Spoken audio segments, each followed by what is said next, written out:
श्री सच्चिदानंद सद्गुरु साईनाथ महाराज की जय। श्री सच्चिदानंद सद्गुरु भरद्वाज महाराज की जय। गुरुदेव दत्त। సద్గురు శ్రీ సాయినాథ్ యొక్క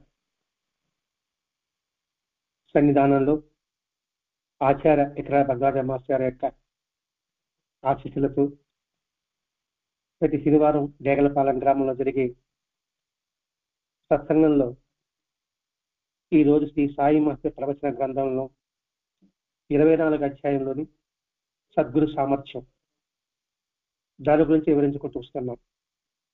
ఇప్పటికీ ఈ అధ్యాయం దాదాపు 3 సత్సంగాలు జరుగుతూనే ఉంది. అంటే మాస్టర్ ఇంత విపులంగా ఈ అధ్యాయాన్ని అందించడం యొక్క ముఖ్య ఉద్దేశం మనలో మాలిన్యాన్ని తొలగించి ఆత్మజ్ఞాన వైపు తిప్పేవారు సద్గురువు మాత్రమే.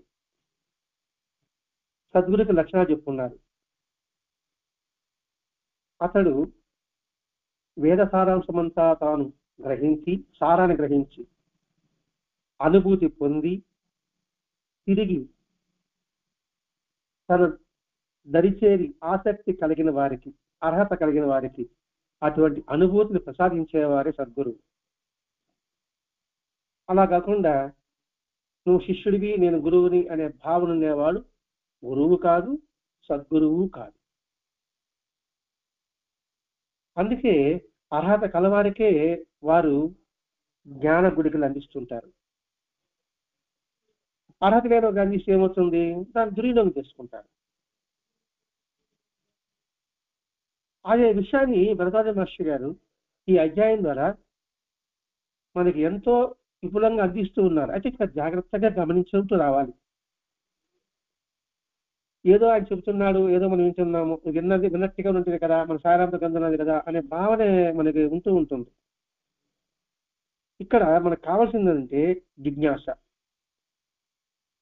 తెలుసుకోవాలని ఆకాంక్ష.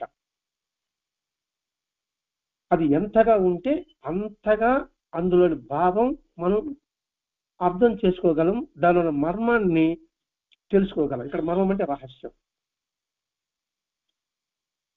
అలా కాకుండా పైన తెలుసుకున్నాం అనుకోండి, చదివినట్లు అవుతుంది, విన్నట్లు అవుతుంది. అదే ప్రహ్లాదుడు చెప్తాడు కదండి, చదువులకల్లా మర్మాన్ని తెలుసుకున్నా అన్నాడు. నువ్వు ఏం చదువుకున్నావంటే చదువులకు మర్మం తెలుసుకున్నా. అంటే ఆ సారం కావాలి మనకి. ఆ సారం కావాలంటే కొంచెం కష్టపడాలి. మామిడి పండు ఉంది, ఆ రసం కావాలంటే ఉరికి వచ్చేస్తుంది. చెక్కు తీయాలి, దాన్ని రసం పిండుకోవాలి. చేత్తో అయితే చెక్కు తీయకుండా రసం పిండాలి, చెక్కు తెంక పారేవాలి. అలా కాదు అనుకుంటే చెక్కు తీసి అక్కడ ముక్కలకు కోసి మిక్సీలో వేసుకుంటే రసం వస్తుంది.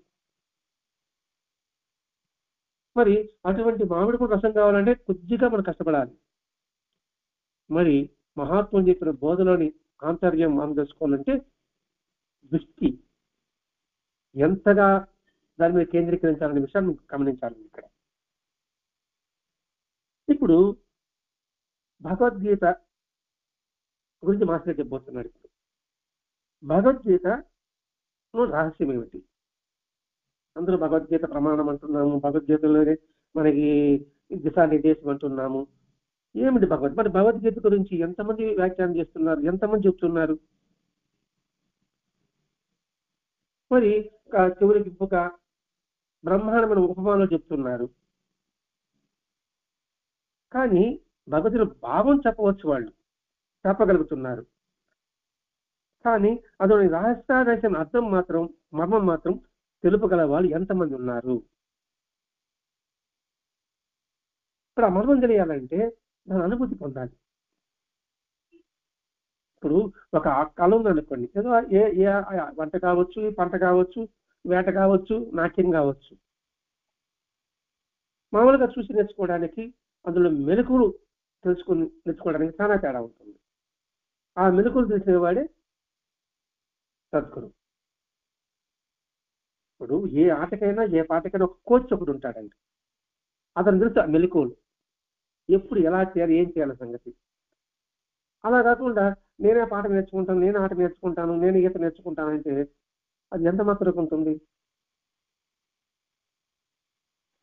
కాబట్టి దానికోసం ఏం చేయాలి మనం, ఆ తెలుపుగారు ఎవరు, ఆ అనుభవస్తుడు ఎవరు అనేది ఇప్పుడు మనం అన్వేషించాలి. భగవద్గీత చెప్పేసిన శ్లోకం అర్థం చెప్తున్నారు, ఎంతమంది కొన్ని లక్షల మంది చెప్తున్నారు, దాని వ్యాఖ్యానాలు చెప్తున్నారు, వ్యాఖ్యానాలు చెప్తున్నారు. మరి ధర్మంగా ఉండు, సత్యంగా ఉండు, అందరిలోని భగవంతుని దర్శించు, దర్శించి నీకు మోక్షం వస్తుంది, ముక్తి వస్తుంది చెప్తూ ఉంటారు. మరి ఎందుకు అనుభూతి పొందడం లేకపోతున్నారు విన్న వాళ్ళంతా కూడా? అక్కడ చూసుకోవాలి మనం, విన్న వాళ్ళంతా కూడా ఎందుకు అనుభూతి పొందలేకపోతున్నారు అంటే ఏంటి, చెప్పేవాడు అనుభూతి లేక చెప్పడం వల్ల. అనుభవం ఉండవచ్చు, ఏమనుభవం, ఎవడో చెప్పాడు కాబట్టి, భగవంతుడి మంచిది కాబట్టి, ఇలా జరిగింది కాబట్టి అది తెలుసుకుని నేను చెప్పచ్చు. కానీ అనుభూతి అనుభూతి చెంది చెప్పడానికి, అనుభూతితో చెప్పడానికి, ఊరికి వాత చెప్పడానికి చాలా తేడా ఉంటుంది.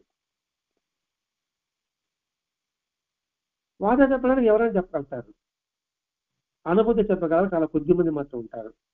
అనుభూతి ఉండేవాళ్ళు వేళ్ల మీద లెక్కపడ్డారు. ఇప్పుడు అసలు అనుభూతి చెప్తున్న వాళ్ళు మన కంటికి ఇంతవరకు కనిపించలేదు, ఉండరని మనం చెప్పలేం. ఏమో హిమాలయ పర్వతాలు ఉంటారో మానసరంలో ఉంటారో ఏమో తెలియదు కదా. మన వరకు, మన పని వరకు మనం పరిగణించుకుంటున్నాం, మన రాష్ట్రం వరకు. కాబట్టి ఇక్కడ చెప్పి ఎందుకు అన్వేషించాలి మనమే ప్రశ్నించుకుంటున్నాం. అంటే జీవిత ప్రయాణం, జీవన శైలి ఎలా ఉండాలో, ఇటు లౌకికంగా అటు పారమార్థికంగా తెలియని పరిస్థితిలో మనం ఉన్నాం. ఇది పదే పదే మనం గుర్తు చేసుకోవాలండి. ఉన్నామని తెలియని పరిస్థితిలో ఉన్నాం అనుకోండి, తెలుసనే పరిస్థితిలో మనం ఉన్నాం. ఇది కొద్దిపాటి బిడిబిడి జ్ఞానంతోనే. ఏమిటా బిడిబిడి జ్ఞానం, నేను దండం పెడుతున్నాను, నేను దానధర్మాలు చేస్తున్నాను, అన్నదానం చేస్తున్నాను, అంతర్పణ చేస్తున్నాను, దేవుడికి ఇది కట్టాను, లేకపోతే ఒకరికి సహాయం చేశాను, ఒక ధర్మం చేశాను.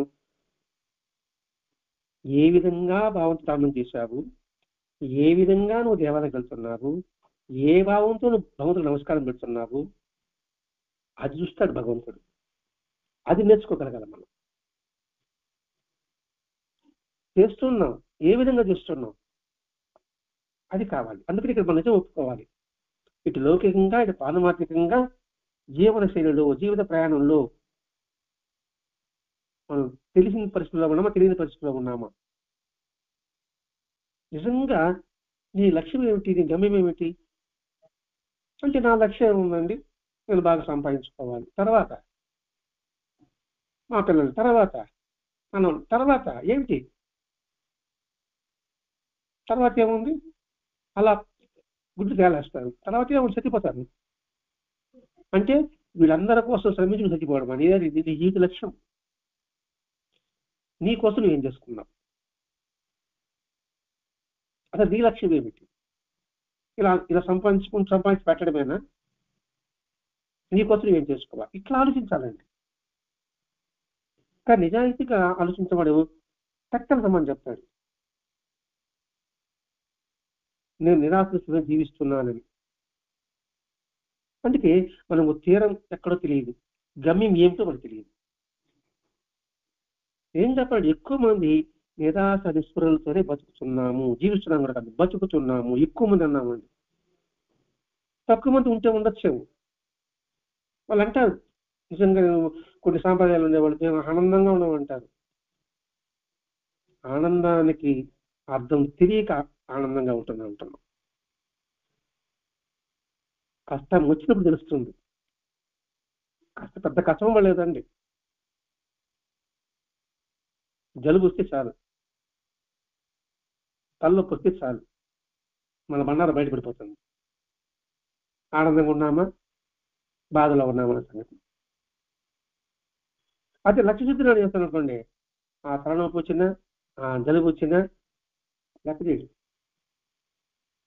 ఇది కాదు మనకు కావాల్సింది. వస్తూ ఉంటాయి, పోతా ఉంటాయి, ఆగిపోతలేదు. మన గమ్యం అది. ఆ జలుబు తలనొప్పిలో కూడా నీ లక్ష్యం వైపు నీ దృష్టి పెడతావే, అది ఆనందంగా ఉండడం అంటే. అందుకే ఒక కవి అంటాడు కదండి, గాలి వానలు వాన నీటిలో పడవ ప్రయాణం, తీరమెక్కడు గమ్యమేముటో తెలియదు పాపం, తెలియదు పాపం అంటాడు. నిజం, వాస్తవం అదే. అంటే ఈ ఆటో పోటో తిరుగుతున్నాం, ఎట్టు పోవాలి, ఏం చేయాలి అని అర్థంగా తిరిగి మనం బతుకుతున్నాం. అంటే ఎవరికి వారు ఇది పరిశీలించుకోవాల్సిందేనండి. అప్పుడే మనకు సత్యం గోచరం అవుతుంది. దీనికి పరిష్కార మార్గం ఏమిటా అని ఆలోచిస్తే, పరిశీలించుకున్నప్పుడే ఏది సత్యము ఏది అసత్యం తెలుసు. పరిశీలించకపోతే ఏం తెలుస్తుందండి? ఇంత దాకా పడలేదు. మనం కూరగాయల మార్కెట్కి వెళ్ళాము, కిలో వంకాయలు, కిలో బెండకాయలు, కిలో టమాటాలు అంటాము. వాడు గబగబ వేసేస్తాడు, తీసుకొస్తామా? ఏమో అందులో ఎన్ని పుచ్చులు ఉన్నాయో, ఏది మంచో ఏది చెడో, ఎప్పుడు స్టాకో అని పరిశీలించుకుంటామా? పరిశీలిస్తే తెలుస్తుంది, అందులో పుచ్చులు ఉన్నాయా లేదా మంచి కూడా సంగతి తెలుస్తుంది. మరి అటువంటిది మన జీవితం విషయంలో కూడా మనం ఎలా ఉన్నాం, ఏం చేస్తున్నాం, ఇప్పటివరకు ఏం జరిగింది, ఏం జరగబోతుంది, ఇదే ప్రశ్న బాబా పదే పదే వేస్తాడు. ఎందుకు వచ్చినట్లు పిడకలు ఏరుకోవడానిక అని పదే పదే ఆ ప్రశ్న మన ప్రతి క్షణం వేసుకోవాలండి, ప్రతిరోజు కాదు. అంటే అలా పరిస్థితి నీకు పరిష్కారం మొదలుతుంది. మరి ఏంటి పరిష్కారం మార్గం? ఇప్పుడు మన పరిష్కార మార్గం ఏంటి అంటే, కృష్ణ భగవాన్ అందించిన భగవద్గీత మనకు శిరోధార్యము. అంటే రామాయణ భారత భాగవత గ్రంథాలు అవి ఇతిహాసాలు, భగవద్గీత వేదాలు ఉపనిషత్ సారం. ఆ భగవద్గీత ఏం చేస్తుంది? అది ఒక మత గ్రంథం కాదండి, మన మత గ్రంథం అనుకుంటున్న కాదు. మానవ జీవన శైలిని తెలిపించే దిక్సూచి, మానవ జీవన శైలిని తెలిపే దిక్సూచి భగవద్గీత గ్రంథము. దాని ఇంగ్లీష్ పెద్దగా పర్సనాలిటీ డెవలప్మెంట్ అంటారు, వ్యక్తిత్వ వికాసము. ఆ పదార్థం కొత్తగా ఎప్పుడైనా 10 పెద్ద అనుకుంటాం మనం. నిజంగా భగవద్గీత సారాంశం మొట్టమొదటి శ్లోకం చివరి శ్లోకం అందులో ప్రతి ఒక్క శ్లోకంలో మర్మాన్ని తెలుసుకున్నాడంటే, అబ్బా జీవిస్తే ఇలా జీవించాలి, అది సార్థకత. మరి అందులో సార్థకత ఉంది, ఇలా జీవించేవాళ్ళు తెలిపేవాళ్ళు మనం అన్వేషించాలి. అదే సాయిరామ గ్రంథంలో బలరాజ మాస్టర్ రాస్తున్నాడు, మానవ జన్మకు వచ్చిన తర్వాత సద్గురుని తెలుసుకోవాలి. ఉత్తమ మానవ జన్మిత్తి కూడా ఆత్మహత్యను కృషి చేయకపోతే వాడు ఆత్మవంచకుడు అని గురు చేతులు రాస్తారు. ఉత్తమ మానవ జన్మించిన తర్వాత మానవ ఉన్నతి కోసం నువ్వు ప్రయత్నం చేయాలి, కృషి చేయాలి. అది మనకి భగవద్గీత సారాంశంలో మనకు కనిపిస్తుంది. ఇప్పుడు ఆ రాజు చెప్పేవాళ్ళు కావాలి కదండి, భగవద్గీత చెప్పేవాళ్ళు ఉన్నారు, అందులో మనం చెప్పేవాళ్ళు మనకు కావాలి. ఇప్పుడు ఈ పర్సనల్ డెవలప్మెంట్ అయినప్పటికీ పరుగులు తీస్తున్నాం, ఇది కొత్తగా చెప్తున్నాడు అనే సంగతి. అంటే చూడండి, మన పిల్లలకు మన మాట వినలేదని అనుకోండి, ఎందుకు వినలేదు? నువ్వు ఒక గదిలో ఉంటే వాళ్ళు ఒక గదిలో ఉంటారు, నీకు ఒక సెల్ ఫోన్ వాడికి ఒక సెల్ ఫోన్, నువ్వు సెల్ ఫోన్ చూసి వాడు సెల్ ఫోన్ చూడబాకంటాడు. కొన్ని ఉంటే నువ్వు కూడా చూసుకొని టీవీ చూసుకొని అంటూ ఉంటాము. వాడి యొక్క అవసరాలు మనం గమనించము. వాడు అవసరం చేసుకున్నాడు అనుకోండి, మనం కొడతాము. వాడు వేసాడు ఇంకా మనం తెలియకుండా చేస్తూ ఉంటాడు, మన మాట వినడు. కొత్తగా సైకాలజీ చూపించాలని పని చూపిస్తారు, సైకాలజీ తీసుకొని పోతారు. అప్పుడు ఏం చెప్తాడు? T ఫార్ములా చెప్తాడు, 4 T ఫార్ములా చెప్తాడు. Time, touch, task, trust. Time, touch, talk, trust. వాళ్ళు డ్రైకి వేస్తే అంటే టైం మాతో కొంతసేపు గడపండి అంటాడు. వాళ్ళ ప్రేమగా స్కూల్ నుంచి వస్తాను ఏం చెప్పారు చెప్పి నల్లగా బొగ్గ నెమ్మురు అంటాడు. వాళ్ళతో మాట్లాడడానికి కొంచెం టైం కేటాయించుకోమంటాడు. వాడి మీద నమ్మకం పెట్టుకోమంటాడు. ఇది బాగుంది. మరి ఈ 4 సూత్రాలు మన ఇంట్లో పెద్దలు చెప్పుకుంటారు కదండి. అంటే ఏంటి, అతను అనుభవం అతను సైకాలజీ చదివిన తర్వాత మనకు అర్థమవుతుంది. అదే మన ఇంట్లో ఉంది, మన పెద్దలు చెప్పారనే ఆలోచన మనకి లేకుండా పోతుంది. అంటే ఇలా డబ్బిచ్చి వాటికి తెలుసుకోవడం కోసం పరుగులు తీస్తున్నారు. కానీ వ్యక్తిత్వ వికాసం అంటే అసలు ఏంటి? మనల్ని సర్దిద్దుకోవడమే. ఎలా సర్దిద్దుకోవాలో కొన్ని లక్షల సంవత్సరాల ముందే కృష్ణ భగవానుడు మనకి భగవద్గీత సారాంశాన్ని అందించి ఉన్నాడు. మనం సర్దిద్దుకోకపోతే మనం ఎలా ముందుకెళ్తామండి?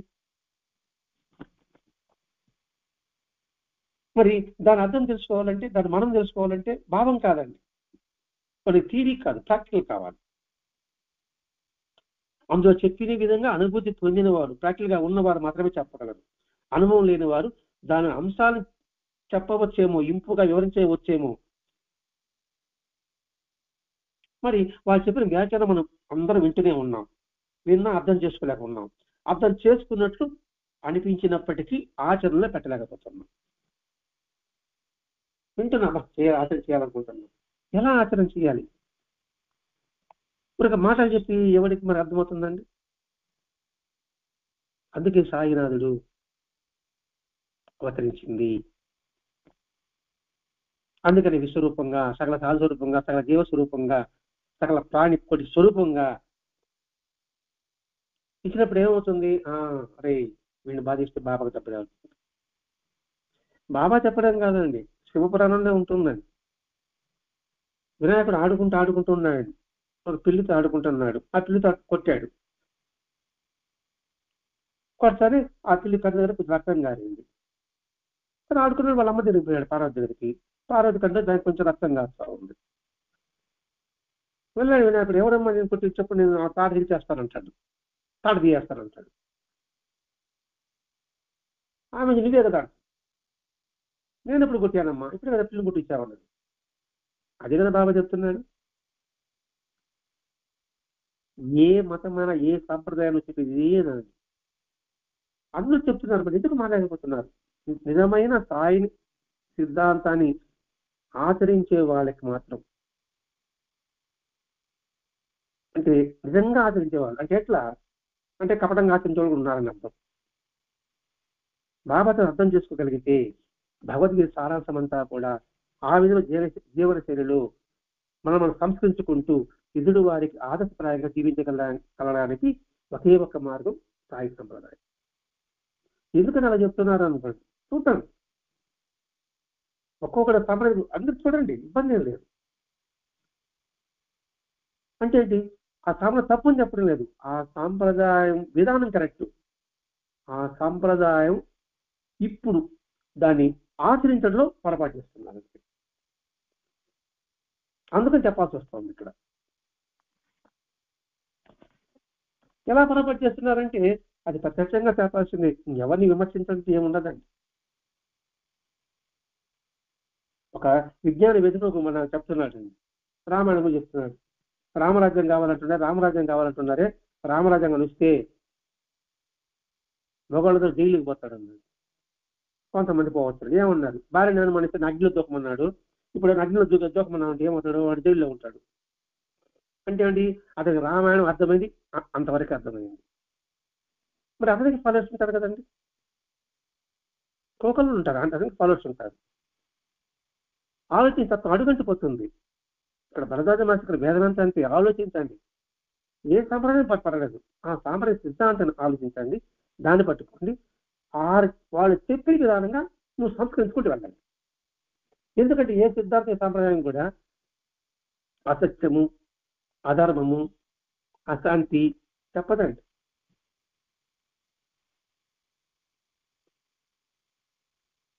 కాబట్టి ఇక్కడ అర్థం అయినట్టే ఉంటుంది, ఆచరణ పెట్టలేదు. వాటి చెప్పేవాళ్ళు ఆత్మానుభవంతో పొందనివారు కాబట్టి. ఇప్పుడు చెప్తున్నానండి, మరి చెప్తున్నాను, మరి ఎందుకు తేడా కనబడతానంటే నాకు ఆత్మానుభూతి లేదు, మరి ఎందుకు చెప్పుకుంటున్నాము, మరి ఎందుకు చెప్తున్నావు అది ప్రశ్న. నువ్వు చెప్తున్నావు, నువ్వు ఆత్మను పొందలేదు కదా. ఆత్మజ్ఞానం పొందడానికి చెప్పేవాడు ఒక సాధన. అందుకే మాకు వింటూ చెప్తా ఉండమన్నాడు. ఇలా చెబుతూ ఉన్నప్పుడు ఏమవుతుందంటే పెద్ద పెద్దగా పక్కన పెడదాం, అనవసర విషయాలు జోలికిపోవు, అనవసరమైన మాట్లాడడం, ఇతరులకు సహాయ సంగతి తర్వాత చూద్దాం. అనవసరమైంది చూడను, అనవసరమైంది వినను, ఈ నష్టాలు ఇది ఇక చెప్పడం వల్ల ఈ 4 నేను నేర్చుకున్నా. ఎందుకంటే కొన్ని వేల మందిలో మూర్ఖుడు ఒకడు ఉంటాడని చెప్పాడు, కొన్ని వేల మంది మూర్ఖులు జ్ఞాని ఒకడు ఉంటాడని చెప్పాడు, కొన్ని వేల జ్ఞానంలో ఒక భక్తుడు ఉంటాడని చెప్పాడు. వేలంటే ఒకటి పక్కన వినొస్తున్నాడు. రెండవది, ఇలా చెప్పడం వల్ల దుఃఖం వచ్చినా నష్టం వచ్చినా తట్టుకునే సామర్థ్యం ఉంటుంది. అందులో చెప్తున్నాను. ప్రశ్న వస్తుంది కదా, నీకు అనుభవం వ్యాధి చెప్పారు, నీకు ఆసక్తి లేదండి. ఇప్పుడు అనేది వ్యాఖ్యలు వాళ్ళలో ఆ జీవితంలో మార్పు ఉందా అని ఎవడెవడ పరిశీలించుకోవాల్సింది. ఒక ఏదో చూపించడం ఏం ఉండదండి, మనకే అర్థమవుతుంది వాళ్ళ మాటల్లో వాళ్ళు ఎంత మనకు సంస్కరించుకున్న విషయం మనకు అర్థమవుతుంది.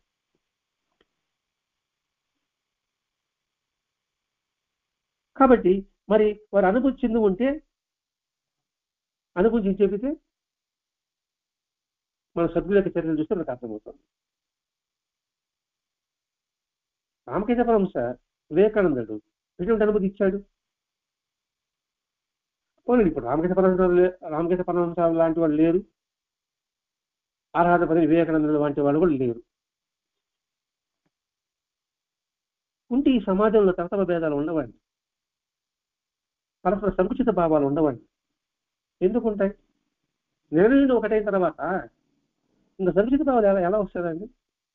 ఇప్పుడు ఆత్మానుభూతి పొందిన ఆయన ఆత్మానుభూతి ఇచ్చిన తర్వాత వాళ్ళతో ఒకటైన తర్వాత, ఒకే భావం కలిగిన తర్వాత ఇంకా సంకుచిత భావాలు ఉండడానికి అవకాశం ఉండదు. అందుకే కృష్ణ భగవానుడు చెప్పాడు 9:34 శ్లోకంలో, జిజ్ఞాసులు మహాత్ములను ఆశ్రయించాలి. నీ సంకుచితం పోవాలంటే విశాలత్వం కలవాడిని ఆశ్రయించు. సంకుచితం వాడిని ఆశ్రయిస్తే ఏమొస్తుందండి? అందరూ తెలుసు ధర్మం, కానీ సంకుచిత భావం ఉంటుంది. అందుకు ఇష్టభగవాన్ చెప్పాడు, నీ జిజ్ఞాస ఉందా, అనుభూతి పొందిన వాళ్ళని ఆశ్రయించు అని విశదీకరించారు. ఎవరున్నారండి ఇక్కడ? ఎవరూ పడలేదు, భౌతికమైన శరీరంతో ఎవరూ అవసరం లేదు. అటువంటి అనుభూతి పొందిన మహాత్ములు, సద్గురువులు, భగవంతుడు మానవ రూపంలో వాళ్ళ రూపంలో ఉన్నారు. అన్వేషిస్తే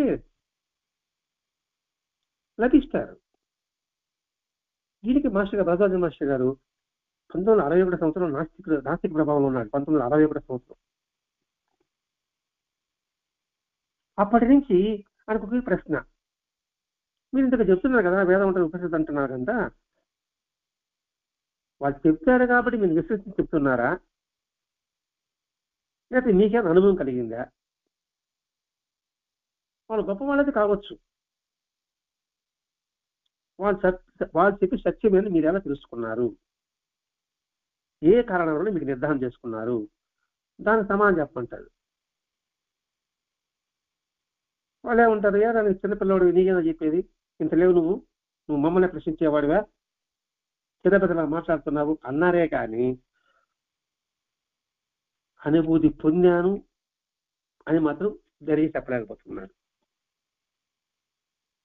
వాళ్ళ సంగతి ఎందుకండి, నా సంగతి నేను భక్తుడిని అని చెప్పుకోవడానికి నాకు ధైర్యం చాలడం లేదు. ఏది సత్యంగా పాలన చేసుకుంటున్నప్పటికి కూడా అంటే ఇక్కడ నిజాయితీ కావాలి. ఇక్కడ నేను భక్తించప్పుడు నాకు ధైర్యం రాలేదంటే నా పరిస్థితి ఏంటి? ఇంకా ఆ స్థాయికి ఇంకా రాలేడు. భక్తుడు అనేది నిజం చెప్పుకున్నాం. వంగడం, లొంగడం, కట్టుబడి ఉండడం, సర్వసమర్పణ చేయడం. వంగడం వరకైతే ఉంది, అందుకే దేవాలయానికి వెళ్తున్నాం. లొంగడం కాడికి వచ్చి ఆగిపోతున్నాం. లొంగడం అంటే బానిస, అది యజమాని. నేను బానిస అనే భావాన్ని ఎంతవరకు నిలుపుకుంటున్నాను? కొత్త మేరకు నిలుపుకుంటున్నా. అందుకని నేను భక్తులు చెప్పుకోవడానికి ధైర్యం చాలడం లేదు. మిగతా అవసరం మనకు వద్దండి. ఎందుకని ఇలా నాలుగు ఉండేవాళ్ళు ఉండొచ్చేమో, మనం లేదని చెప్పగలుగుతాం. మన పరిధిలో మన వరకు మనం గురించుకుంటున్నాం. మాస్టర్ అన్వేషిస్తే ఢిల్లీలో జరిగింది గీతాయజ్ఞం. అంత అయిన తర్వాత చివరి రోజండి ఏదైనా సందేహం అంటే అడగమని చెప్పి వాళ్ళు చెప్పారు. మా చెరువు అడిగాడు. అడిగితే వాళ్ళు సమాధానం ఇది వాళ్ళ చెప్పారు, మేము పలానా చోట ఉంటాము, మీ సందేహం తీర్చుకోండి అన్నారు. మాస్టర్ ఈ 4 క్వశ్చన్లు వేశాడు. వాళ్ళకి మెడబెట్టి బయటకు గెలిచారు. అంటే ఇక్కడ మనం గుర్తించాల్సిందంటే ఏది, అందుకే కృష్ణ భగవాన్ అంటాడండి, అర్హత కల వారికి వేదం ఆధ్యాత్మిక అందించమని. కృష్ణుడే కాదు, ఉపనిషత్తులు కూడా చెప్పారండి.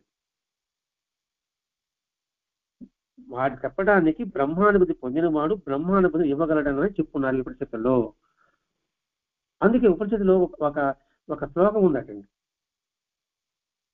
అది ఏమంటుందంటే, నన్ను ఎవరికైనా ఇవ్వదలుచుకున్నప్పుడు, నన్నంటే వేదాన్ని లేదా బ్రహ్మ విద్యని ఇవ్వదలుచుకున్నప్పుడు వాడు అర్హుడు అవునా కాదా చూసుకో. చూసి మాత్రం ఇవ్వుసుమా, లేకపోతే వాడు చెడిపోతాడు, ఇంకొని చెడగొడతాడు, లోకాన్ని చెడగొడతాడు. అట్లా మాత్రం చేయకు అని ఒక శ్లోకంలోనే అర్థం ఉందండి. ఎవరికి ఇవ్వదలుచుకున్నప్పుడు ఏంటి, వేదాల్లోని ఉపనిషత్తులోని అర్థం చెప్పాలని అనిపించడం కూడా. ఎందుకంటే వేదాలని ద్వంద్వార్థాలు తీసుకుంటారండి అర్హత లేని వాళ్ళు. అర్హత ఉన్నవాడు దానిలోనే మంచిని తీసుకుంటాడు. దానికి ఉదాహరణ చెప్పాం. ఒక జ్ఞాన వేదిక వాళ్ళు రామాయణం గురించి ఏమన్నారని సంగతి. ఇంకోటి ఏమన్నాడు, బీబీ నాంచారం వెంకటేశ్వర భార్య అయిందండి. ఆయనకేంది భార్యలు, ఆయనేం దేవుడు అండి. బీబీ నాంచారమ్మ వెంకటేశ్వరకి ఏంది భార్య అంటారు. అసలు భార్యకు అర్థం ఏంటి, భర్తకు అర్థం ఏమిటి తెలియదు. బీబీ నాంచారం ముస్లిం, మరి వెంకటేశ్వర పక్కన ఎలా చేరగలిగిందని అంటే దాన్ని కూడా మనం తెలుసుకోలేము. ఏదో మలయకోట్లో అది ఉందట వెంకటేశ్వర పక్కనే బీబీ నాంచారమ్మ. ఏమిటి అక్కడ పక్కన ఎందుకు జరిగింది, దాని వరకు తెలుసుకోలేము. మళ్ళీ అంతకుముందు ముస్లింలంతా ఒకటి దేవాలయాలకు నాశనం చేసి విగ్రహాలంతా కొట్టి తీసి పారేశారు కదండి. అప్పుడు ఆ ప్రాంతంలో వెంకటేశ్వర గారిని తీసి పారేశారు, తీసి ఒక గోడలు పారేసి ఉంటారు. అప్పుడు రామానుజాచార్యులు వచ్చి ఇక్కడ ఉండాలని అంటే పొలంలో కొల్లగొట్టిన వాళ్ళ దగ్గర రాజ్యంలో ఉంటాయంటే ఆ రాజులు పోయి అయ్యా దేహి మా ఆ విగ్రహాన్ని మార్చేయండి అని అంటాడు. అని ఏతాలు చేస్తాడు. మీరు దేవుడు అన్నారు కదా, సర్వదేవుడు అన్నారు కదా, పిలిస్తే పలుకుతాడు అన్నారు కదా, నువ్వు పిలు ఆయన వస్తాడు చూడు అన్నారు. ఆ విగ్రహం మూలవారేస్తే ఆ ముస్లిం కూతురు ఆ వెంకటేశ్వర విగ్రహాన్ని చూసి ఒక అద్భుత అనుభూతి పొంది ఆమె ఇంట్లో పెట్టుకొని ఆరాధిస్తూ కూర్చుండాలి. ఆ గదిలో అంతపురం సపరేట్ గదులు ఉంటాయి కదండి, ప్రత్యేకంగా రావడం అంటూ పోవడం ఉన్నది కదా. ఆమె ఆరాధిస్తూ ఉంది. ఈ ముస్లిం రాజు ఏం చెప్పాడు, మీకు భక్తుడికి వస్తాడు, చెప్పాడు కదా అట్లీస్ట్ పలుకుతాడు అనేసి అని అంటాడు. ఇంకా రామానుజాచార్యులు భక్తి చూపించారు, పరమపురుష దయాసాగరాన్ని అనేప్పటికీ. వెంటనే ఆమె గదిలో నుంచి వెంకటేశ్వర స్వామి ఆ విగ్రహస్థులకు అలా అలా నడిచి చేతికి వచ్చేసిందట. ఆ సమయంలో కూతురు లేదు అక్కడ ఆ గదిలో. సో ఈయన తీసుకెళ్ళిపోయాడు, వేసుకున్నాడు. ఆమె వచ్చేటప్పటికి మూర్తి కనబడలేదు. ఆమె ఎంతగా అభిమానించేది, ఎంతగా ఆరాధించేదంటే ఆయనే తన సర్వస్వంగా భావించింది. ఎందుకంటే ఆ రూపంలో ఆమెకు ఎటువంటి అద్భుతమైన అనుభూతి కలిగిందో. అంటే సాక్షాత్ అది ఆ విగ్రహం మనం చూసుండదు. ఎందుకు దాన్ని చూస్తానే ఒక అభిమానం, ఒక ప్రేమ కలిగింది. అందుకు అభిమానంగా చూసుకుంటూ ఉంది. ఆయన లేకపోతే నేను లేననే భావన కలిగింది. నాన్న వచ్చాడు, నాన్న విగ్రహం వేడాన్ని ఏమైనా పిలిచారు తీసుకుపోయినాడు అన్నాడు. నాకు ఆ కావాలి ఇవ్వండి. సరే ఆ గ్రామానికి పోయారు. పోతే ప్రశ్న చేస్తున్నారు కదా, వెంటనే నువ్వు గడపలో పంపించారు కదా మామూలుగా ఎవరిని, నువ్వు గీతాడు పోవడానికి లేదన్నారు. ఆ మాట అంటే నాకు మూర్చిపోయింది. అయ్యో నాకు దర్శనం కలగలేదు, సాగలేకపోతున్నాను అంటే ఎంత అభిమానం ఉండాలి. జరిగినదే ఒక కథ, కథ కాదు వాస్తవం అది. అప్పుడైతే వెంకటేశ్వర స్వామి భగవంతుడికి కులము జాతి మతం దేవ సంబంధం ఉంటాయండి. తన పక్కన కూర్చోబెట్టుకున్నాడు. ఇక్కడ నాదా అంటే ఇది కలిగించేవాడు అండి. భర్త అంటే భరించేవాడు అర్థం. భక్తుని యొక్క బాధలు భరించేవాడు భగవంతుడే. ఇది జరిగింది. మరి ఈ మతం ఎంతమంది తెలుసుకున్నాం? ఒకవేళ ఈ మర్మాన్ని బయట చెప్పినా కూడా సరే అడుగులేస్తారు. ఎందుకని? వాళ్ళ ఆటలు సాగవు కాబట్టి. అందరూ బాయ్ బాయ్ అయిపోతే ఇంకా వాళ్ళకి గిరిచేదానికి ఎవరు ఉంటారు? ఇప్పుడు ఒక ఒక ఆస్తి తగలనుకోండి, మధ్యస్థం అన్నదమ్ములు మధ్యస్థము, ఒకడు వస్తాడు మూడో వాడు, వీడి దగ్గర మాట వీడికి చెప్తాడు, వాడి దగ్గర మాట వీడికి చెప్తాడు. అప్పుడేమవుతుంది? వాళ్ళ ఇంటికి పోతే వాడికి కాసు పెట్టే పనులు, వాళ్ళు కాసిన అప్పులు వాడిస్తాడు, పైకము వీడి ఇస్తూ ఉంటాడు. ఒకసారి వీడికి కలవాలనుకుంటారు, కలుసుకున్నప్పుడు వాడికి దొరకదు కదా, అందుకని వీళ్ళు కలవలేకుండా చేస్తూ ఉంటారు అన్నమాట. ఇప్పుడు నేటి సమాజం అట్లాగా ఉంది. అది ఏ మతంలో కాదు, అది హిందూ మతమా ముస్లిం మతమా ఏ మతం అట్లాగే ఉందన్నమాట. కలవనీరు, కలిస్తే వాళ్ళ గొప్పలు సాగవు కాబట్టి. ఇట్లా ఉంది ప్రపంచం. ఆ తత్వాన్ని తీసుకొని చెప్పే భగవద్గీత రహస్యమే అదేనండి. అది తెలుసుకోవాలి మనం. అది తెలుసుకోవాలంటే జిజ్ఞాస ఉండాలి. జిజ్ఞాస అంటే అర్హత కావాలి. అర్హత పొందాలంటే సద్గురుని ఆశ్రయించాలి. ఆ చెప్పగలిగేవాడు అన్వేషించాలి. వివేకానందరికి అంతటి తెలుసుకో జిజ్ఞాస ఉంది కాబట్టి కదా ఏం భగవంతుని చూసావా అంటే నేను ఎలా చూస్తున్నాను అలాగే చూస్తున్నాను అన్నాడు. అట్లా చూపిస్తావా రేపు రా అన్నాడు. 4 రోజుల తర్వాత ఆడు ఏమాత్రం అటు ఏదో మాటలతో ఉన్నప్పుడు తన కాలు బట్టలు వెళ్తూ నుదుటి తాగాడు. నుదుటి తాగితే బాధస్మృతి కోల్పోయాడు. అద్భుతమైన ఆనందాన్ని పొందాడు. వెంటనే కాసేపటికి తీసేటప్పటికి మేల్కొన్నాడు. నన్ను ఎందుకు మేల్కొన్నారు అని బాధపడ్డాడు. అప్పుడు చెప్పాడు, నువ్వు అలా ఉండగానే కాదైనా నువ్వు సప్తఋషులోంచి ఒకడివి, నువ్వు అటువంటి వాడివి, నువ్వు అటువంటి వాడివి తట్టుకోలేక అల్లాడావు, ఇంకా మామూలు సంగతి ఏమిటి అని చెప్పాడు. ఇప్పుడు యూట్యూబ్లో చూస్తున్నామండి, ఎంతో నేను దేవుణ్ణి చూశాను, రోజు మాట్లాడుతున్నాను ఒక ఆయన, దేవుడిని చూపిస్తాను యూట్యూబ్ ఒక ఆయన. ఏంటో ఈ పిచ్చిమాలో కానీ ఇంకా పిచ్చిగా ముస్తున్నారు అన్నమాట ఆధ్యాత్మిక పేరిట. ఈ భగవద్గీత అంతా కనుమరుగైపోతా ఉంది, బైబిల్ కనుమరుగైపోతా ఉంది, పురాణ కనుమరుగైపోతా ఉంది, శికుల గ్రంథం కనుమరుగైపోతా ఉంది, బౌద్ధం అన్ని కనుమరుగైపోతా ఉంది. ఇప్పుడు వీళ్ళు కొత్తగా చెప్పేటప్పటికి జనం పరుగులు తీస్తున్నారు. అంటే ఇదే ఆత్మానుభూతి సిద్ధారుడు సంస్థ జరుగుతుంది, తాజుద్దీన్ బాబా జీవితం జరుగుతుంది. అంటే ఏమిటి? అర్హత కలవారికి వాళ్ళు ప్రసాదిస్తారు. ఇది బాబా జీవితంలో జరిగిందా? బాబా జీవితంలో జరిగింది. ఒకటి రోజు పిలుస్తూ ఉన్నాడు, నాకు ఆధ్యాత్మిక కలిగించాలి, చాలా మంది కలిగించావు కదా, సాయినాథ కల్పవృక్షాలు ఉంది కదా, బాబా ద్వారా ఎంతమంది మహాపురుషులు అయ్యారు. అది తెలిసిన వీడు కూడా నాకు కలిగించు నేను రోజు సేవ చేస్తున్నాను కదా, సేవ చేస్తున్నాను అని వస్తాడు వీడు. వెంటనే బాబా తీసుకోపోరా అన్నాడు. అంతే, ఆ క్షణం నుంచి వాడు అధ్యక్షత పొందాడు, ఆత్మతో ఉన్నాడు. వాడు ఏం చెప్తే తిరిగిపోతుంది అంతే. మరి ఆ పక్క పాప అక్కడ పాప నుండి పాము ఉంటుంది, రే నీకు ఇలా జరుగుతుందంటే జరిగిపోతుంది. ఒక చేతులు తీరా పిచ్చోడు జరుగుతాను అంటే నువ్వు పిచ్చోడు అయిపోతాను, వాడు అట్ట అయిపోయాడు. కొంతకాలం అయిన తర్వాత వాడికి మచ్చిలిచ్చినట్టు అయిపోయింది. మళ్ళీ గబగబా వచ్చి బాబా పాదం, అయ్యా బాబు నాకు ఇది వద్దు బాబు, నువ్వే తీసుకున్నాడు. వెంటనే బాబా జరాదం రాసుకున్నాడు, మామూలుగా వెళ్ళిపోయినాడు. అది అర్హత పొందిన వాడైతే అంటే ఇక్కడ మనం అర్థం చేసుకుంటే అటు పరిపాకం రాని వారికి ఆ స్థితిని ఇచ్చినా పొందలేరు. కెపాసిటీ ఉండాలి కదండి, తట్టుకునే కెపాసిటీ ఉండాలి కదా. మన ఆహారం ఎంత తింటాం, మనకి సరిపోయేంత తింటాం అనుకోండి. ఒక 4 పిడికలు తింటాం అనుకోండి, రుచిగా పిడికలు పెట్టి మనం తినగలుగుతామా? చిరుచులు అంటే మనం తినగలుగుతామా?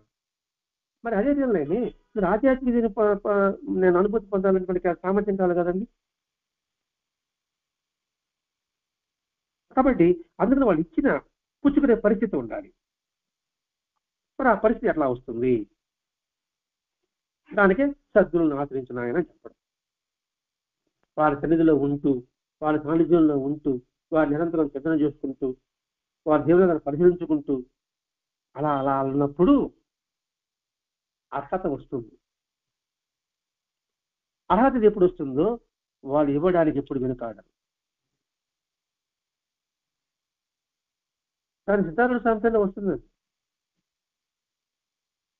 కబీర్ దాస్ అని ఒకడు కొద్ది సేవ చేయమంటాడు. సిద్ధార్థ స్వామి కూడా ఒక ఆయన సేవ చేస్తాడు కదండి 12 ఏళ్ళు.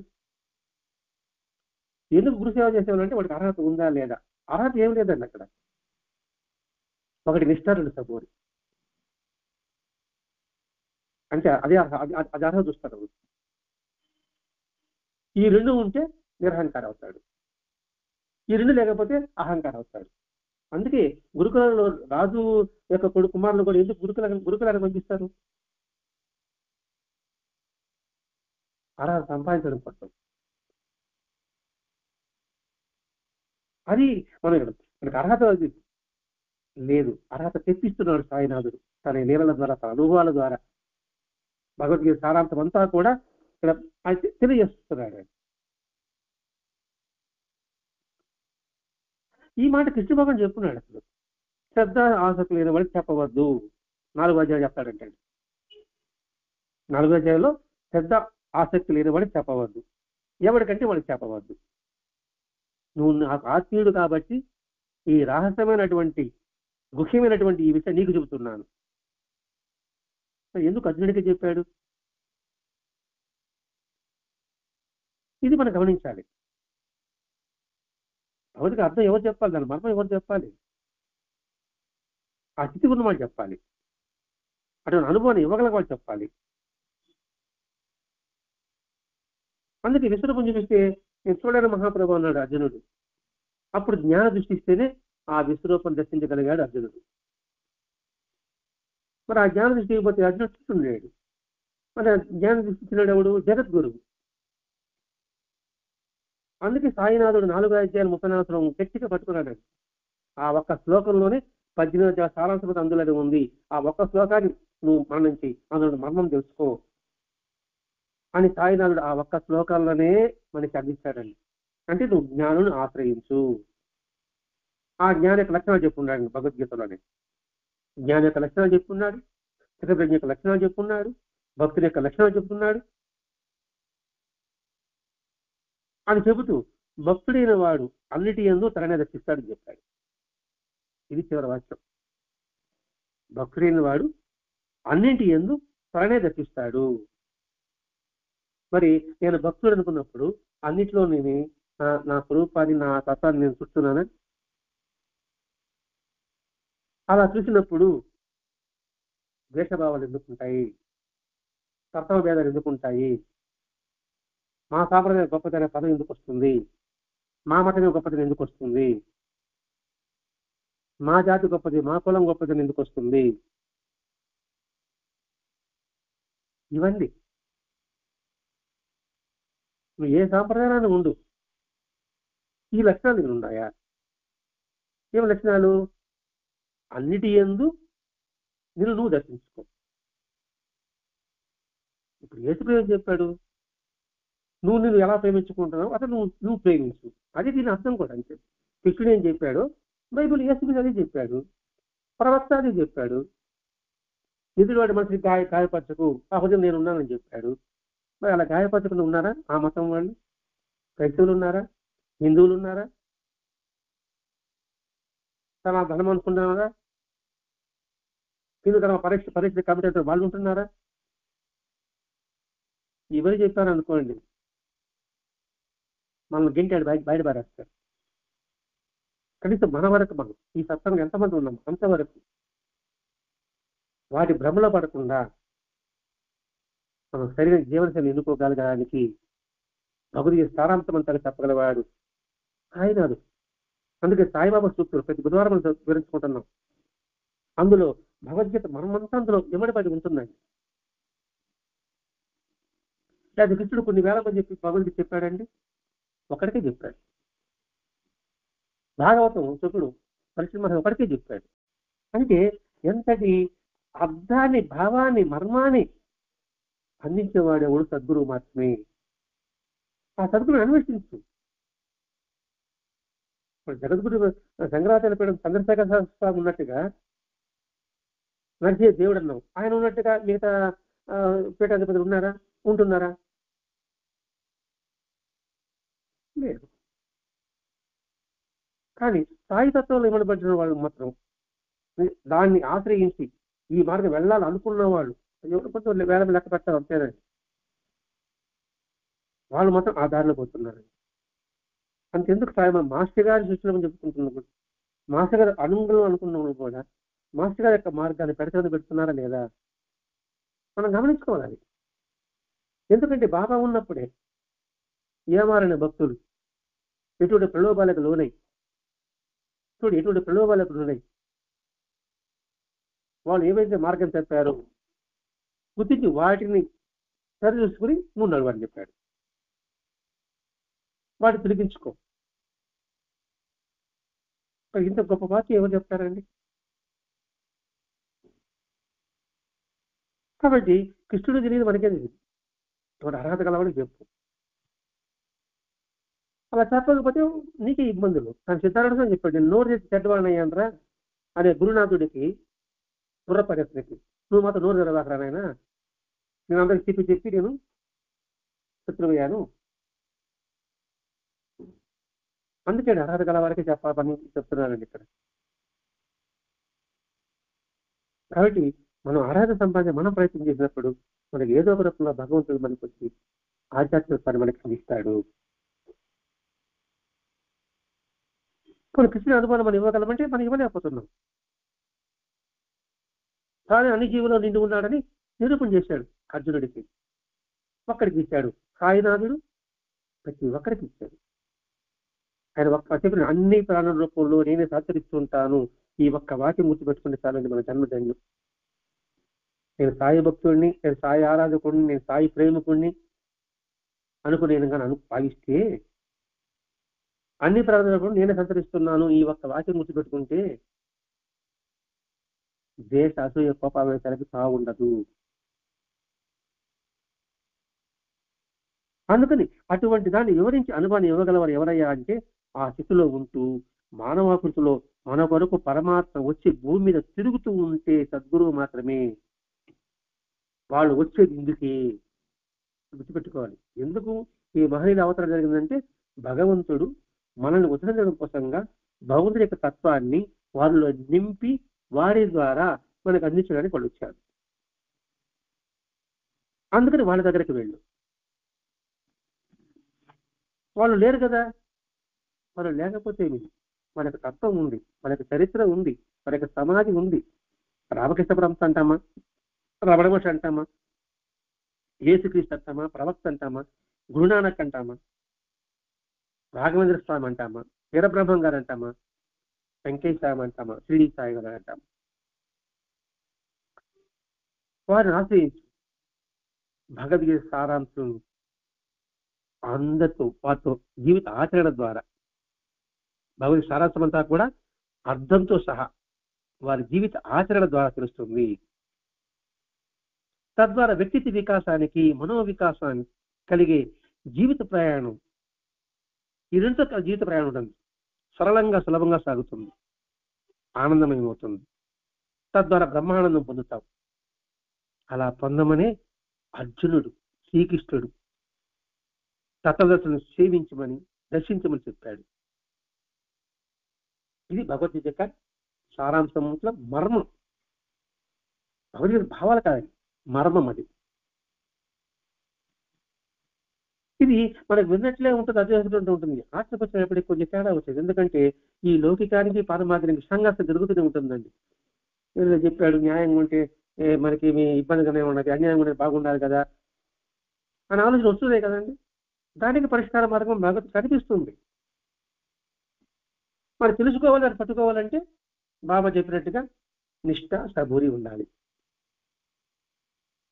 ఇక్కడ నిష్ఠ అంటే అంకిత భావం, దృఢ నిశ్చయము. సబూరి అంటే సంతోషమైన సహనము, ఓర్పు. మరి శ్రద్ధ అన్నారు. శ్రద్ధ అంటే ఏమిటి? ఆరాధన, గౌరవభావం. ఏదైనా శ్రద్ధ అనుకోండి, లేదా నిష్ఠ అనుకోండి, ఏదైనా పర్వాలేదు. వారి పట్ల గౌరవభావం ఉందా, వారి పట్ల ఆరాధన భావం ఉందా, అప్పుడు వాళ్ళు చెప్పి నడుచుకో. వాళ్ళు భూమిని దిగి వచ్చారు, మానవ రూపంలో అవతరించారు. ఆ తత్వాన్ని గ్రహించు. ఇది భగవద్గీత సారథం మర్మం అండి. ఒక్క వాక్యాన్ని చెప్పాలంటే ఒకే ఒక వాక్యం చెప్పాడండి ఇక్కడ. అలా సారాంశని అనుభూతి పొందినవాడు ఎలా ఉంటాడంటే అన్నిటి యందు తానే దర్శిస్తాడని చెప్పాడండి. అందుకే స్వామి వివేకానంద అంటాడండి, కుక్క కూడా ఆకలికి చావనంత వరకు నేను ఎన్ని జన్మలని ఎత్తానన్నాడండి. అంటే కుక్క ఆకలి చచ్చిపోతే వివేకానందుడికి బాధ. దానికోసం నేను జన్మలని ఎత్తాను. నాకు ముక్తి కాలం అడగలేదండి, నాకు ముక్తి కాలం అడగలేదు. నేను ఇంతమంది చదివించేద్దరు నేను జన్మిస్తూనే ఉంటా. అంటే అంతకాలం నేను నా సాచేతులు అబ్బాయిని బోధిస్తూనే ఉంటా. అదే వరదాది మహర్షి ఏం చెప్పాడు? నేను చక్రవర్తనకు ఉపయోగపడతా, ఆత్మజ్ఞానం నేను చక్రవర్తనకు ఉపయోగపడతా, చివరి వాడిని తీసుకుపోతే చాలన్నాడు. రామంతాచార్య ఏం చెప్పాడు? మంత్రం చెప్పపోకరా, వేరే వాళ్ళు చెప్పారు, నువ్వు నరకానికి పోతావు అన్నాడు. నేను నరకానికి పోతే పోయినాను కానీ ఆయన కొండ మీద గోపురం మీద ఎక్కి ఓం నమో నారాయణ మీరందరూ జపించండి, మీరు ముక్తి పొందుతారు అన్నాడు. అది లక్ష్యం, అది మార్గం, అది భగవద్గీతలోని మర్మం. ఊరికే భగవద్గీత శ్లోకాలు కంటసరి పెట్టి గడగడ చెప్పేసి నాకన్నా చెప్పేవాడు లేడు చెప్పుకోవడం కాదండి. అది నీ జీవితంలో ఏ మేరకు ఆచరణ చేస్తున్నావు, ఆ మర్మం చెప్పడం కోసం షిరిడి సాయి గారి అవసరం జరిగింది, అది గుర్తించండి అని చెప్పడం మాస్టర్ గారి యొక్క ఉద్దేశం అండి. కాబట్టి ఈ సాయి సాంప్రదాయం, సాయి విధానం మనం జాగ్రత్తగా పరిశీలించుకున్నప్పుడు తప్పకుండా కూడా మనం ఆ మార్గంలో ప్రయాణించడానికి మనకు అవకాశం ఇచ్చింది. అంతో కొంత పూర్వకంగా అర్హత ఏర్పడడానికి అవకాశం వచ్చింది. అర్హత ఏర్పడని నేను చెప్పలేకపోతున్నానండి, నేను చెప్పలేకపోతున్నాను. అంటే నాకు అర్హత సంపాదించాను, అవకాశం వచ్చింది. ఈ అవకాశం సద్వినియోగం చేసుకుంటూ భగవద్గీతలో సారాంశం మర్మాన్ని తెలుసుకుంటూ మన జీవన శైలిలో మనం సంస్కరించుకుంటూ ఎదుటి వారికి ఆదర్శంగా జీవించడానికి ప్రయత్నం చేద్దాం. స్వస్తి.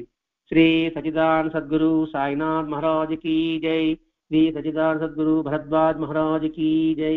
గురుదేవ దత్త.